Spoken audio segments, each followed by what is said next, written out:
Mr. President, has Secretary Hegseth told you why he hasn't released the video of the second strike? No, he hasn't told me. I thought that issue was dead. I'm surprised you bring it up. You must be CNN. Lawmakers are still talking about it on the Hill. Are you CNN? I am with CNN. Oh, gee, I'm shocked to find out. But lawmakers are still talking about it on the Hill. I mean, the people that you work for, the Democrats? You know you work for the Democrats, don't you? You're basically an arm of the Democrat Party. President Trump was some phony, baloney, hack CNN reporter at the White House yesterday, just harping on the Democrat Party talking points at the White House with the president. Pull her credential. Yank that credential. At what point do you say CNN is no longer an accredited news organization? They can no longer come into the White House and cover the White House as though they are legitimate representatives of the Fourth Estate. American journalism. Funny moment, and President Trump called her on it. It was classic. A great moment, another great moment. And a very good and happy Thursday to you. Welcome back. We are at 888-630-9625. Nicolas Maduro in Venezuela. He was out there in a straw hat yesterday, a big broad-brimmed straw hat and a white peasant shirt talking to the crowd. I guess he thinks that he doesn't want to be too identifiable in public and not from the air, for example, way things are going with him. But this has we got Rachel Maddow. Rachel Maddow really has her undies in a bundle over the blowing up of Venezuelan drug trafficking boats on the high seas because she's pro-drug trafficking, pro-dead Americans. She's, they call themselves liberals. They're not liberals, but it's what they call themselves. And she called herself a woman. Does she identify as a woman? I'm not sure. She kind of scratches funny like a baseball player, though, when she stands over there. So we got that. And speaking of Venezuela, I love this headline from NBC News. U.S. seizes oil tanker off the coast of Venezuela, Trump says. And they don't want to just go off half-cocked. And just because the president of the United States said that the United States seized an oil tanker at sea and with helicopters and, badasses rappelling down on fast ropes and landing on the deck of the ship and seizing the ship, just because you have all that stuff. Trump says, that's the headline. They apparently NBC News wasn't there. They should have dispatched Al Sharpton down there to confirm what's going on. The Reverend Al Charlatan should have been on scene with an NBC crew. Then they wouldn't have to say Trump says. Isn't that great? Venezuela's foreign minister denounces the seizure, calling it blatant theft and an act of international piracy. What kind of piracy, Michael? What kind of piracy do the Democrats like best? What kind of pirates are they? Hang on, because international piracy, we were talking about this yesterday because one of our great listeners called in and pointed out, ships at sea, in the open seas in international waters, without a flag of a nation can be considered to be pirate ships. That's one of the ways you identify ships at sea as pirate ships, is they're not flagged to any particular nation.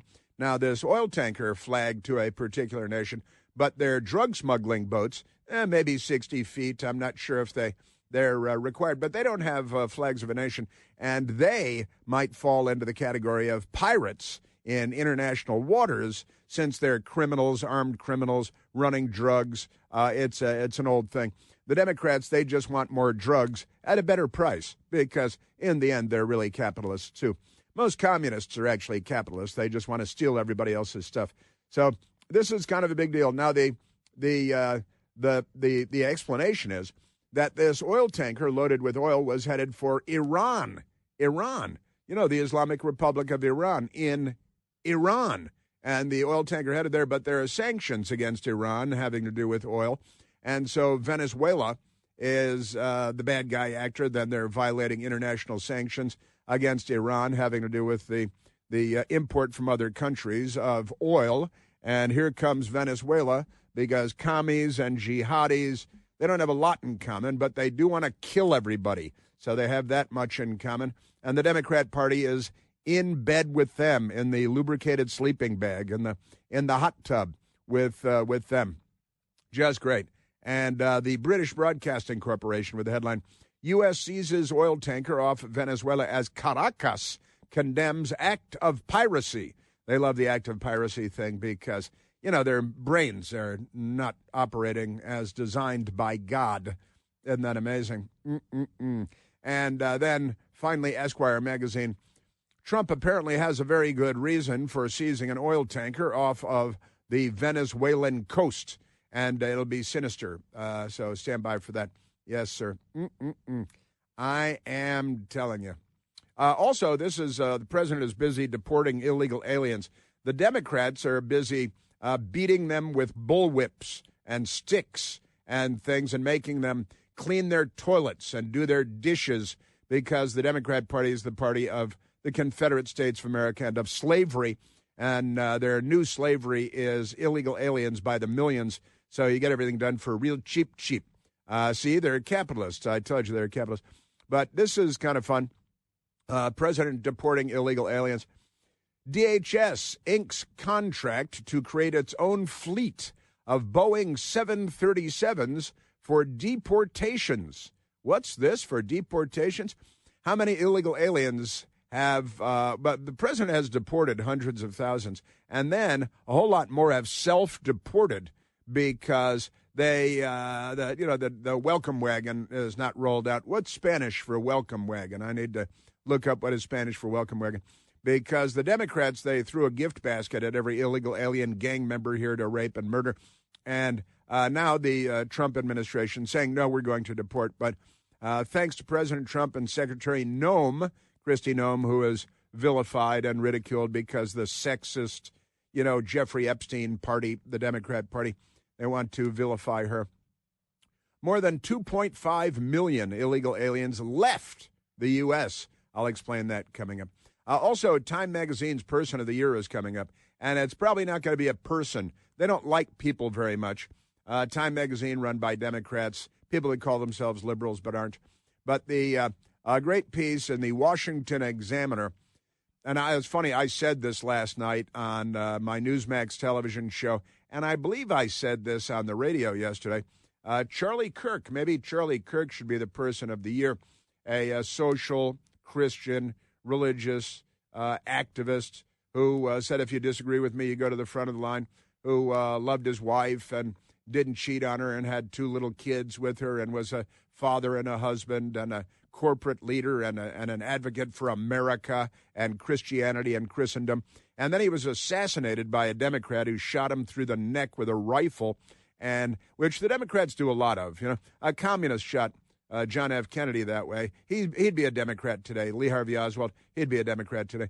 And, of course, shot through President Trump's ear and all that, and shot and killed Charlie Kirk and shot and wounded Steve Scalise and on and on and on. They've got all these wacky things. But Charlie Kirk was assassinated by a Democrat, and the great people at the Washington Examiner have the headline, Times 2025 Person of the Year should be Charlie Kirk. I'm going to go ahead and bet $1 that that's not going to be, but I want to update you on that because it's something that's being hotly debated. It's about the corruption of the commie left, in this case in the form of Time Magazine. They reliably perform on behalf of the Democrat Party every year. We've got that. And this whole 6-7 thing, the 6-7, it's the kids. I like to say the kids. The kids, they love the 6-7 thing. And nobody even knows what it means, but they love it, and it's kind of fun. I mean, it reminds me of the olden days, kids getting spun up over something fun, and it becomes a trend, and the 6-7 thing has. And they celebrate anytime somebody says 6-7. 6-7 is a Halloween costume. 2 of my great friends, mother and a father of children, wore T-shirts on Halloween. He with a 6, she with a 7, 6-7. And it's whereas we got the In-N-Out burger where somebody ordered order number 6-7. And this is a crazy story because the In-N-Out burger chain has removed 6-7 orders from their menu. And they also removed another one I'll share with you coming up too. That goes with something from Get Smart and Maxwell Smart. but I'll explain that coming up. In-N-Out removes 6-7 from orders amid viral 6-7 trend. And this is kind of a fun, it is kind of a fun, I've thought the whole thing is fun, the 6-7.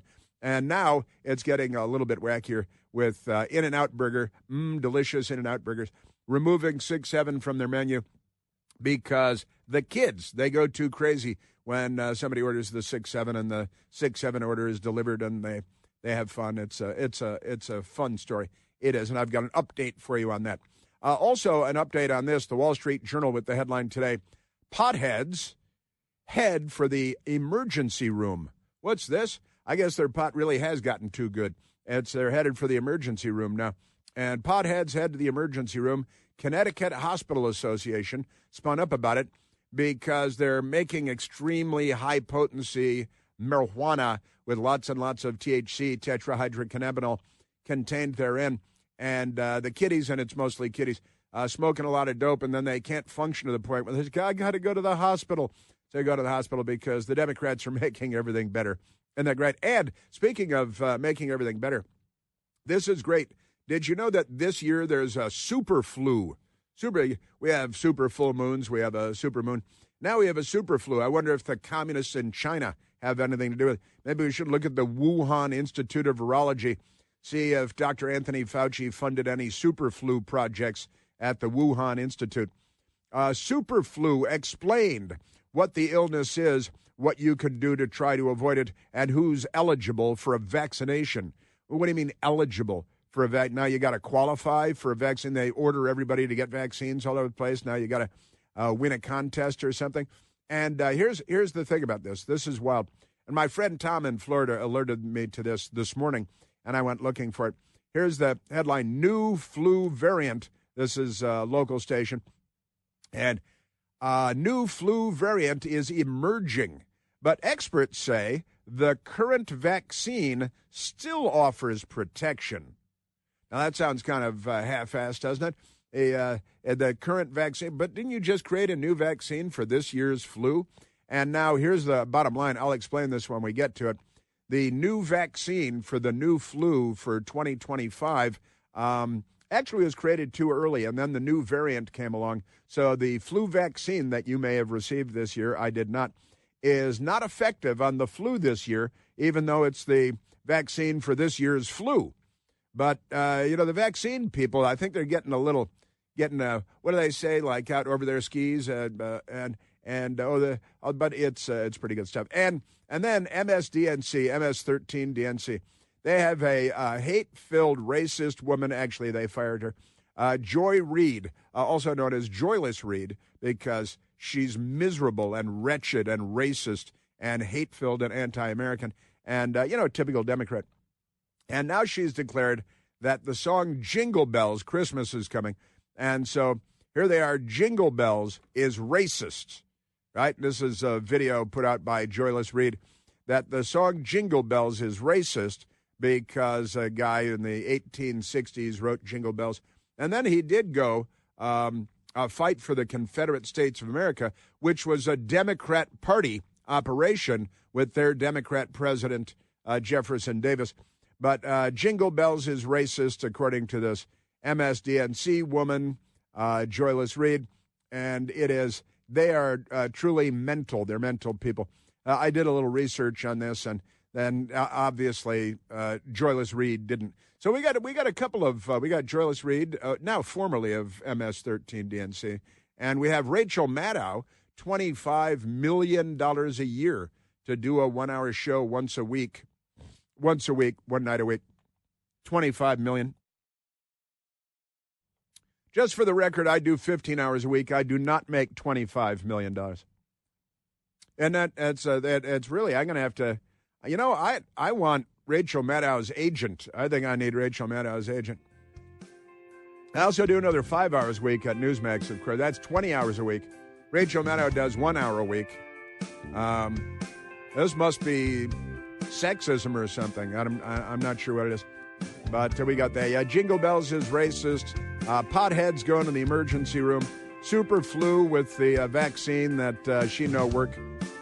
6-7 on the loose. The Time Magazine Man of the Year. We've got all kinds of hot stuff going on here today. We are at 888-630-9625.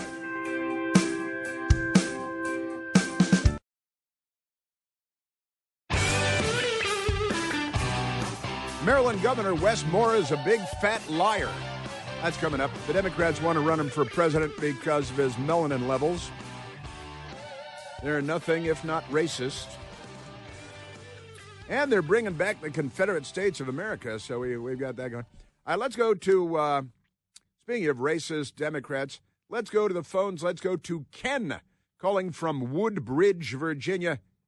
Kenneth, you're on the Chris Plante Show.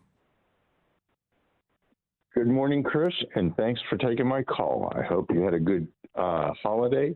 You betcha. I still can't believe that Virginians, with all this white privilege, white women under 30 voted in a white woman over a black woman who is, and the black woman has been second to the governor for the last 4 years. How'd that happen? Well, it's only Democrats voted for the white woman, right? I guess I just heard white women under 30. Yeah, white women under 30, but they all voted for the Democrat candidate, so that would identify them as Democrats, I think. And of course, the wonderful Lieutenant Governor, former Marine, immigrant to the United States, wonderful Republican Lieutenant Governor is running for governor, and the white women, liberal white women in America are the scourge of civilization on earth today. And you're right. They vote, everything is based on race. Everything they do is based on race. But the Democrats, what are they going to do? Vote for a great white woman who's already, black woman who's already the lieutenant governor, former Marine, immigrant woman, a mother, wonderful person, Winsome Sears. No, they can't vote for her. Hey, look, there's a white woman over here. Let's vote for her. Besides, we're Democrats, and they, they're not good at anything, civilizationally speaking, right, Ken? Yes, sir. Why is that? What happened? Well, I would say that the Republican-Democrat thing trumps the white privilege thing. Yeah, I think that's true. But they're not even aware of their white privilege thing. They go around yelling at everybody about white privilege, and the loudest screamers are usually the most privileged white people. Middle class, suburban, white women, college educated women who have been given a free ride through every phase of their lives, and then they're liberals. They're not interested in working hard. They just want other people to. They're liberal women. Come on.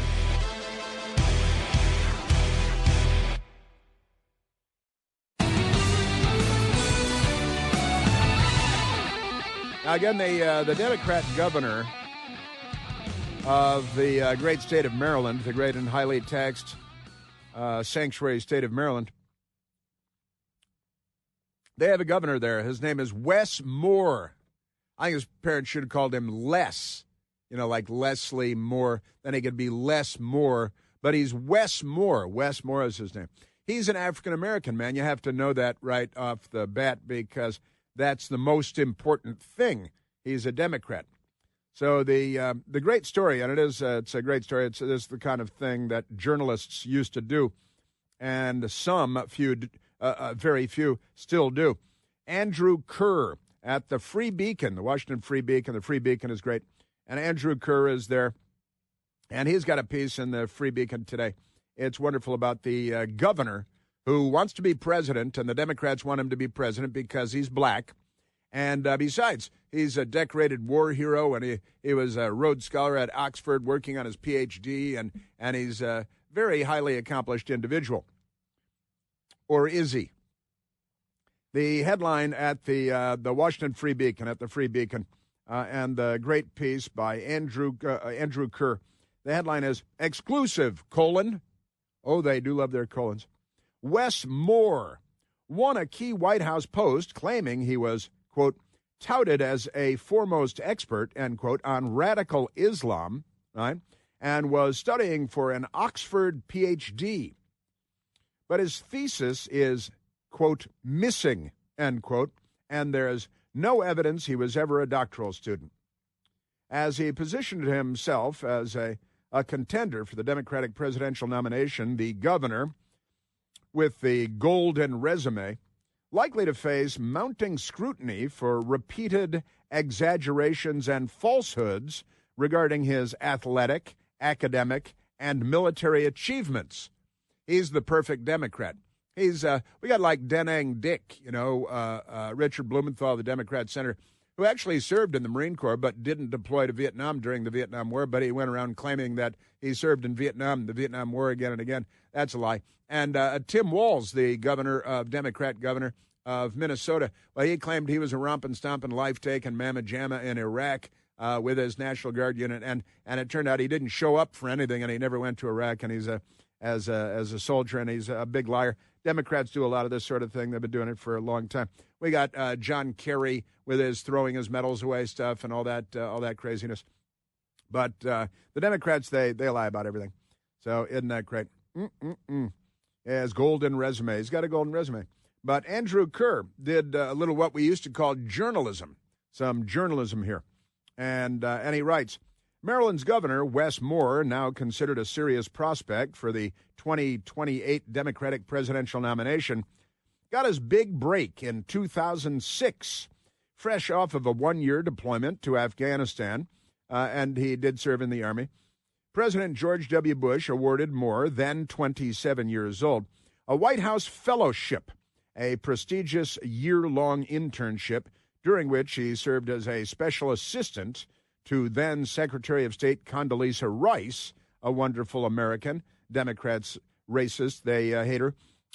It put Wes Moore on the path to ultimately become Maryland's governor, and he won the fellowship in the turbulent years after 9/11, claiming to be a foremost expert on radical Islam thanks to his academic work at Oxford University.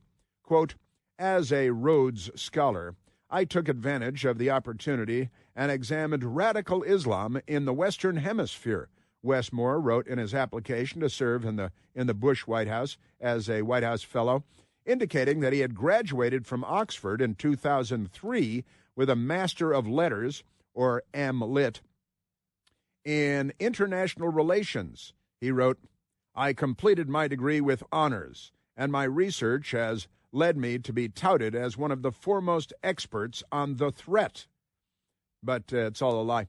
The White House parroted the claim in a press release announcing in 2006, the 2006 fellowship class, borrowing from Wes Moore's application to note that his Oxford thesis, which it said was titled The Rise and Ramifications of Radical Islam in the Western Hemisphere, and earned him praise as one of the foremost experts on the topic, right?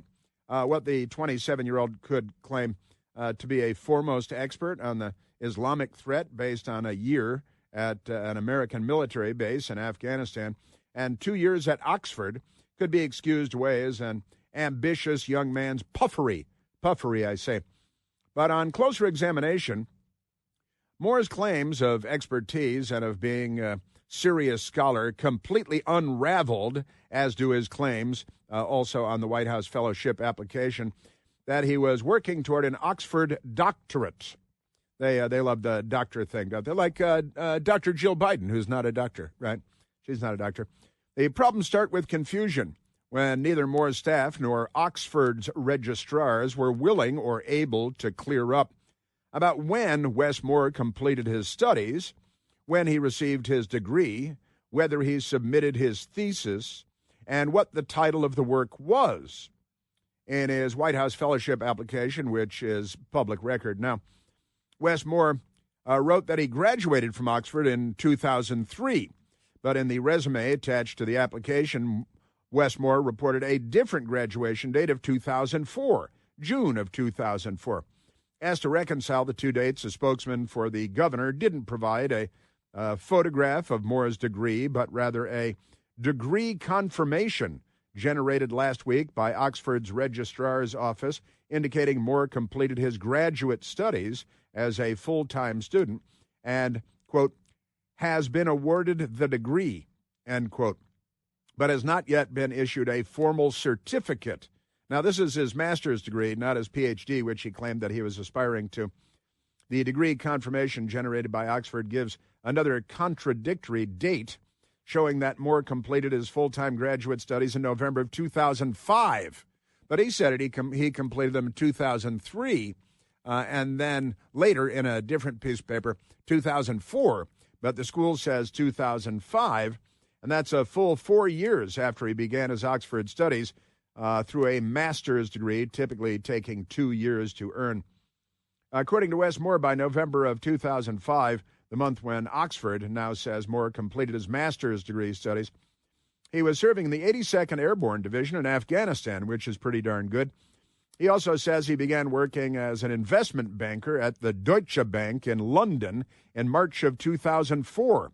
But wait, how could he be working at the Deutsche Bank in March of 2004 when he's in Afghanistan at the same time? That's just the beginning of the peculiarities and inconsistencies surrounding Moore's graduate studies, which a spokesman for the governor, Amar Moussa, he's got Amar Moussa, dismissed. Of course, that's what the Democrats always do, and they dismiss. They dismiss because what do they call it? Distraction. They like to call everything a distraction. But you shot John F. Kennedy. That's just a distraction. So the confusion about when and where Wes Moore was when he was doing his graduate studies, was he in Afghanistan, was he in London, was he working for the Deutsche Bank, was he all of these inconsistencies, along with the convenient change in the subject matter of his missing thesis, is part of a pattern of self-serving, self-aggrandizing, and not entirely true claims that have persistently dogged and yet heretofore not tripped up the ambitious Democrat. Well, the Washington Post has never done a critical story about him. They do fluff pieces about him constantly, however. Moore claimed in his 2006 White House fellowship application, for example, that he had been, I love this one, he had been inducted into the Maryland College Football Hall of Fame, an organization that doesn't exist.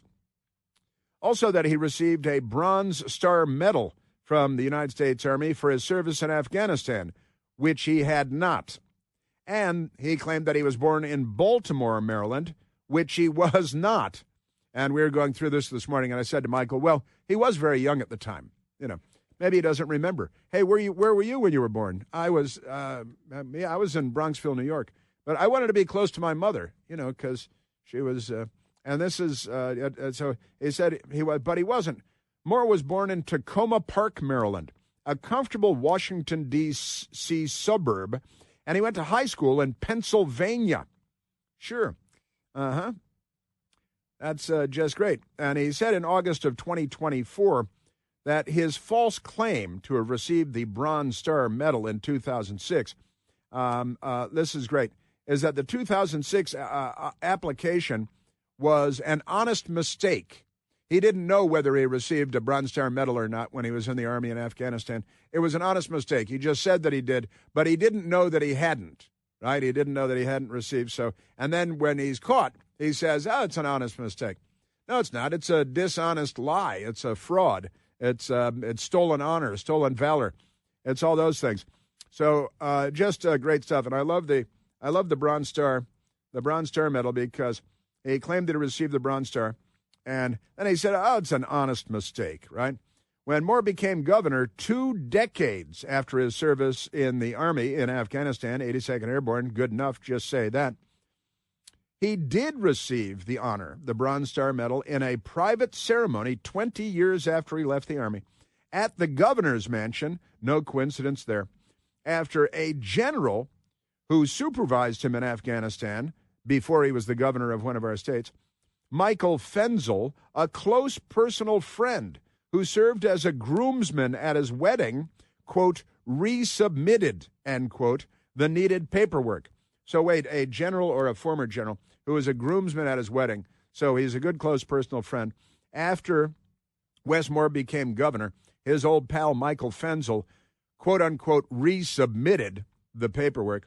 And then guess what? Now that he's the governor of Maryland, and he's falsely claimed that he had received the Bronze Star Medal because of his service in combat in Afghanistan, Then the Army came back and said, well, the governor, here's a general, and he's the governor, and let's give him a Bronze Star Medal for the love of, and we'll just leave it at that, right? Because that's what the Democrats do. There's no lie too big for them to carry off, and it's unbelievable. It's not unbelievable. It's just appalling. Just appalling. Moore's office declined to provide the name of his academic advisor at Oxford or any evidence confirming that he was ever a doctoral candidate at Oxford University in England. Oxford's Wolfson College, where Wes Moore was admitted as a graduate student, the university's Department of Politics and International Relations, and the Rhodes House, Rhodes Scholars, all declined to verify Moore's doctoral candidacy claim. You know what that means? That means they're like, hey, who do we lie to about this? We got to get our act together here. The questions and discrepancies surround Moore's missing graduate thesis, notwithstanding his claim to be a foremost expert on the threat of radical Islam, is ridiculous. I've never come across Governor Moore's name in the course of my academic life, said the French political scientist Gilles Gapel, described by the New York Times as France's most famous scholar of Islam. Isn't that great? Wonderful, wonderful stuff. So the guy just, he lies and he lies and he lies.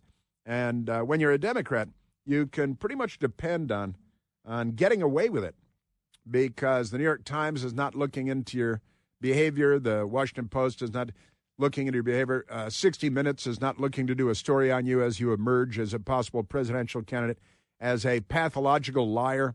But look, with Da Nang Dick, they don't care about that. With John Kerry throwing his medals into the Potomac River in one version of the story and over the White House fence in a version of the story. Then he hangs them on the wall at home in another version of the story. And then the Swift Boat Veterans for Truth came forward and exposed John Kerry as the fraud that he was, leaving Americans stranded in rivers in combat situations as he raced away to save his own skin and all that good stuff. So we've got all that going on. You're a Democrat party. All right, Michael, let's take another phone call. Let's go to Steve calling from Glendale, Maryland. Stephen, you're on the Chris Plante Show. Good morning, Chris. Thanks for taking my call. You bet. This guy just keeps making it up as he goes. He had a $30,000 water bill that he didn't pay. That I don't know how in the hell somebody could have a $30,000 water bill because the water companies will cut you off at $1,000 usually. Somehow, he just keeps flim-flamming everybody. And now he wants to run for president. Hopefully he doesn't do for the country what he's done for us in Maryland because all kinds of unaccounted for money. Hogan left him with a $3 million plus budget in the bank, and somehow he's blown like $8 billion beyond the $3 billion that he was left with to start. I just can't understand it. We need an immediate accounting and of all the money that's spent and follow the money, and let's get this bum out of office. Oh, Democrats want to move him into the White House, of course. Isn't that wonderful? And there is a story out of the Baltimore Brew. Wes Moore's $21,000 overdue water bill came from years of spotty payments. Now, this one is 2022. He may have driven it up by thousands more in the meantime, but the delinquent water charges that Maryland gubernatorial candidate Wes Moore and his wife racked up in their Guilford house were not the result of inaccurate meter readings or leaking pipe, as they had claimed, but rather the accumulation of nearly 6 years of sporadic payments. So it's your water bill. I think that's one of the bills you want to pay. That and electricity, those are two good ones. Utilities are good, thanks to the patriarchy and the Roman Empire. We're at, well, not electricity, but that took us. You're welcome. 888-630-9625. Thank you, Steve. I didn't know about that one.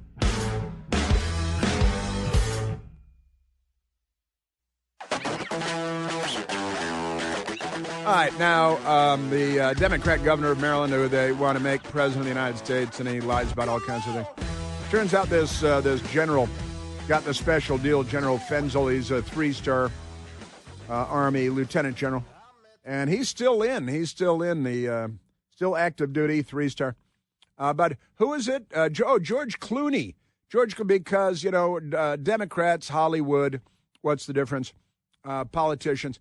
And if George Clooney tells them who to vote for, then all Democrats vote for the one that George Clooney told them to vote for. Here's George Clooney swooning over, and he gets everything completely backward. The Democrats all want to have sex with their politicians and perform acts upon them and things. But here's George Clooney on the Democrat governor, Wes Moore of Maryland. Who I think is levitating above that is Wes Moore. I think levitating. He speaks sort of beautifully. He's smart. Speaks He's beautifully. a proper leader. We say He's Democrats black. fall in love and Republicans fall in line. I like him a lot. I think he could be someone we could all join in behind. We have to find somebody rather soon. Rather soon. See, what is it? Democrats fall in love with their politicians and Republicans fall in line? Is that it? I'm sorry, you guys goose step on the mall by the hundreds of thousands. You wear those pink hats. I won't call them what you call them. And here is, this is the Democrats. They want to have sex with Wes Moore and with, California Governor Gavin Newsom. And they want to have, why do you think AOC was elected to Congress? It's her caboose. And here is Wes Moore himself expressing, I guess this is the Democrat Party's slogan. I can respond to 5 letters. IDGAF. I can respond to 5 letters? I think what he meant to say with his Rhodes Scholarship, respond with 5 letters. But what he unintelligently, incoherently said is he can respond to 5 letters. And what is it? IDGIF. I don't give a hoot. I don't give a hoot. Is that, this is the Democrat Party there. Potty mouth, Democrat Party. They have the brains of children. They're not fit for public service. They're mental. They're mental. All right, how many illegal aliens have been driven out of the United States by Donald Trump and the Trump administration? How many people are checking into emergency rooms because they've smoked too much legal pot? And how's your flu vaccine working out in 2025? That's all coming up.